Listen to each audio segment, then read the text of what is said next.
Welcome, Age of Vintage Society. How is Marion Davies best remembered? As a film star or as a high-profile mistress?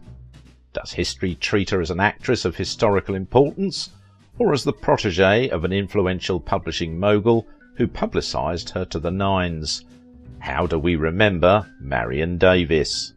Was Marion Davies a real talent or a gold digger? Make sure to watch the video until the end and leave your thoughts in the comments. If you are new here, join our wonderful community by subscribing to the Age of Vintage channel. Marion Davies was one of the rare silent movie stars to make the successful transition into the talkies. A talented comedienne, she was once credited as a major influence on the legendary Lucille Ball. The Times noted in her obituary that she was one of the last survivors of the ultra-lavish era of Hollywood. History did silent film starlet Marion Davies dirty. During her heyday, her peers and contemporaries thought of her as a skilled artist. However, as the years went on, her legacy became more twisted. By the time that she died, the media portrayed her as an untalented sham who had used her connections to get to the top. So what happened in the meantime? Infamous for her 34-year relationship with William Randolph Hearst, actress Marion Davies was maligned as a talentless gold digger after Citizen Kane came out. History has not been kind to Marion Davies. The biggest female movie star of the early 1920s, she was crowned Queen of the Screen by theatre owners in the 1924 ceremony, alongside the equivalent king, the #1 male box office star Rudolph Valentino. Davies was the 13th movie star in history to make an imprint of her hands and feet in the cement outside of Grauman's Chinese Theatre. She had enough range to attract rave reviews for dozens of slapstick turns, for the artful celebrity impersonations she did in King Vidor's The Patsy, and for the lavish Tudor blockbuster When Knighthood Was in Flower. She was billed above Clark Gable in Polly of the Circus, above Gary Cooper in Operator 13, and above Bing Crosby in Going Hollywood. She successfully transitioned to the sound era despite having a stutter. She even worked that speech impediment into her 1933 performance as a poor Irish lass who stands to inherit a fortune in Peg o' My Heart. Frequently painted as a party-loving gold digger by the ill-informed, a closer look at Davies and her complicated relationship with Hearst revealed an ambitious, talented and devoted woman who possessed an inner strength largely unrecognised by the public. But there's a lot more to Marion than we think. She's not just Hearst's mistress, she's a star in her own right. From the passionate decades-long affair with one of the most important men in the world to the bloody scandal that nearly derailed her career, Davies's life was never ordinary. Marion Davies was ambitious from the beginning of her life. Born Marion Cecilia Duras on January 3, 1897 in Brooklyn, New York, she was the youngest of 5 children born to Rose Riley and Bernard J. Duras, an attorney and judge in New York City. Marion and her sisters soon changed their name to Davies because it sounded more British, which they thought would help them gain entry into the upper echelons of New York society. It worked in a sense. Although educated in a convent, the nature of her large, boisterous and somewhat eccentric family soon led Marion and her elder siblings to life on the stage by their early teens. In discussing her childhood, she wrote, "When I got a bit older, my mother decided that I was kind of a problem. Because I stuttered, no school wanted me. When I'd get up to recite, all the kids would laugh at me." When having to audition for the Ziegfeld Follies, she told her mother, "I don't think I can say that line because I stutter." Her mother responded, "You stammer," causing the young Davies to retort, "What difference does it make? Stutter, stammer, it's the same thing." All kinds of young actresses and singers wanted a position in the Ziegfeld Follies, but they actually had a disturbing dark side. The girls, including Davies, were in high demand. Male fans relentlessly pursued them, and many went to extreme lengths to get to them. Crowds would gather at the stage door where the girls entered and exited. While Davies was determined to be a star, she was still just a young woman. Their dogged attention intimidated her, and that wasn't all. Marion Davies didn't wait for anyone to come around and discover her. As soon as she finished school, she began to appear as a chorus girl, eventually making her way up to the famous Ziegfeld Follies. But Davies had much bigger ambitions. She desperately wanted to be an actress. The Follies just weren't enough for her, but there may have been a sinister reason why. Outgoing and blessed with a China doll beauty, she made her Broadway debut in the musical fantasy Chin Chin, where she was spotted by renowned illustrator Howard Chandler Christie. Soon she was regularly employed as a model by Christie and other famous artists, although it was acting that truly interested the gregarious Marion.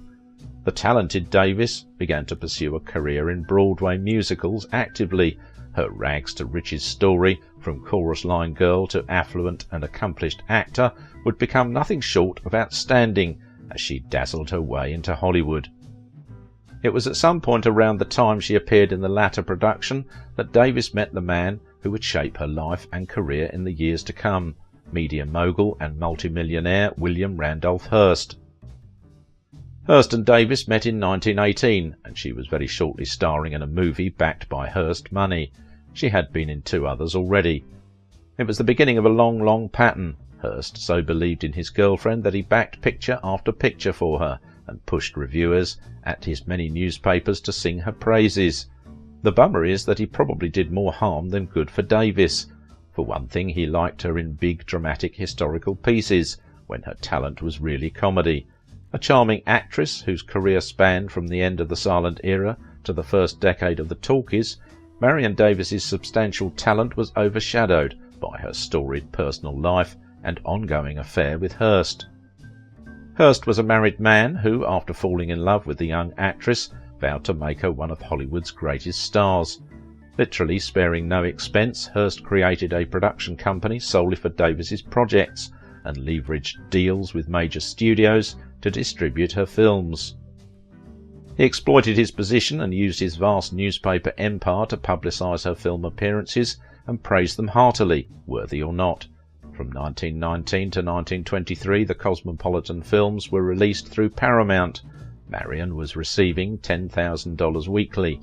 However enthusiastically the Davies films were praised and advertised in the Hearst papers, Cosmopolitan is said to have lost as much as $7 million on Marion's vehicles, which were the most lavishly costumed, shot and publicised of their day. Hearst, despite the non-success of the Davies Cosmopolitan pictures, insisted that his protégé continue in pure virginal cinematic vehicles, despite the hard truth that she was a sparkling comedienne with a charming face, expressive eyes and dynamite body language. Hearst's stubbornness, born chiefly out of his own whimsy for Davies, kept her in fragile, innocent roles, and stopped her from investigating parts that could show off her talents in more complimentary fashion. She might have been one of Hollywood's most famous actresses, but she was far from a box office success. In 1924, the Goldwyn Company absorbed Cosmopolitan. Soon thereafter, Goldwyn merged with Metro to form MGM, and Davies' company was part of the package. MGM production chief Louis B. Mayer, always one to sniff out opportunities when presented to him, realised the value of a professional association via Cosmopolitan with Hearst in terms of free publicity and social prestige, which could translate into box office. In the meantime, Davies lavishly entertained Hollywood shakers and movers in storied parties given at her studio bungalow and at one of the several homes she shared with Hearst, be it the mansion in Beverly Hills, the 110-room, 55-bath beach home in Santa Monica along Pacific Coast Highway, or the fabled San Simeon Castle. But it was aboard William Randolph Hearst's yacht that the murder of Thomas Ince occurred on November 19, 1924. Ince, it was rumoured at the time, was shot by Hearst, who mistook him in the dark for Charlie Chaplin, who was having an affair with Davies.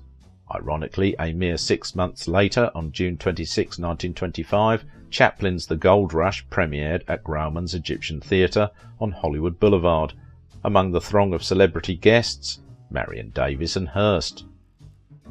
For some decades, however, Davies has endured, if at all, as the vapid, talentless mistress of the media mogul at the centre of Citizen Kane, a fictionalised version of Davies's relationship with the tyrannical tycoon.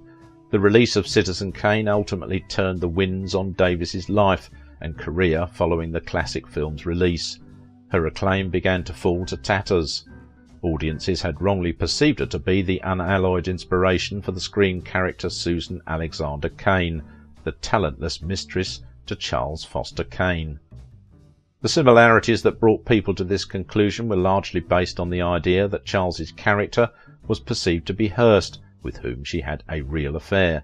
This misconception had long-term effects on Davies's career and ultimately contributed to her eventual demise. The story used to go that when famous movie gossip columnist and Hearst employee Hedda Hopper saw the film, she immediately told Hearst the portrait of him it painted was scathing and easily recognisable.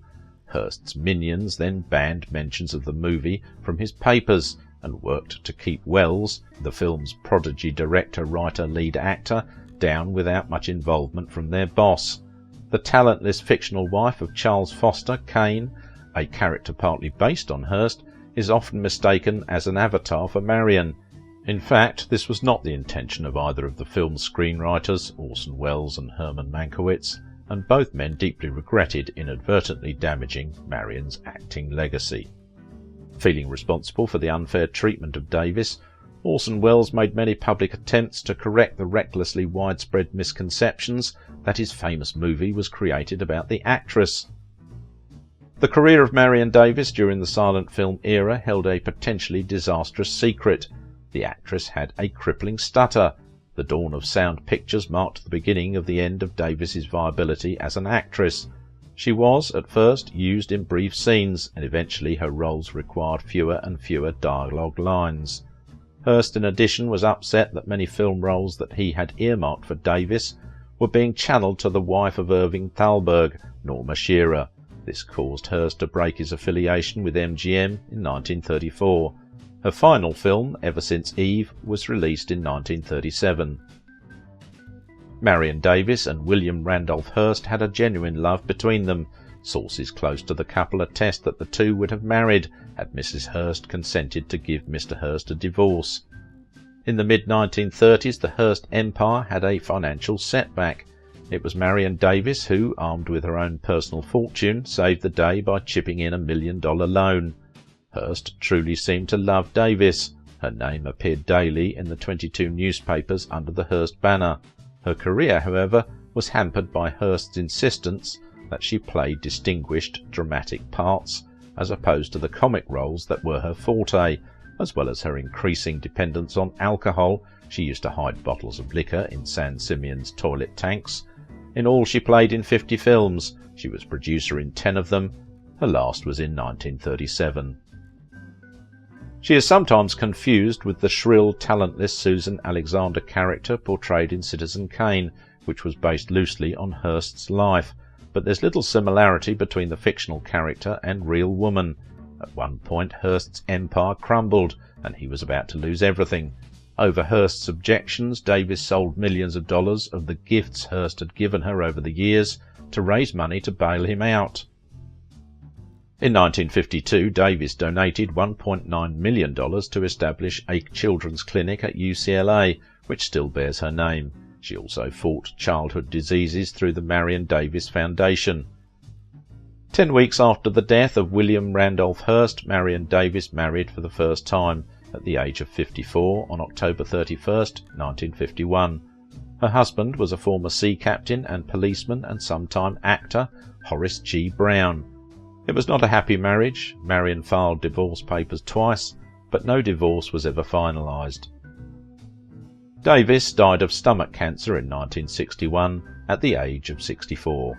According to Vogue, The Times noted in her obituary that she was one of the last survivors of the ultra-lavish era of Hollywood. If you liked this video, don't forget to give it a thumbs up, subscribe if you are new here, and if you want to support my work, please visit my Patreon page. Now it is your turn. What do you think about the life and legacy of Marion Davies?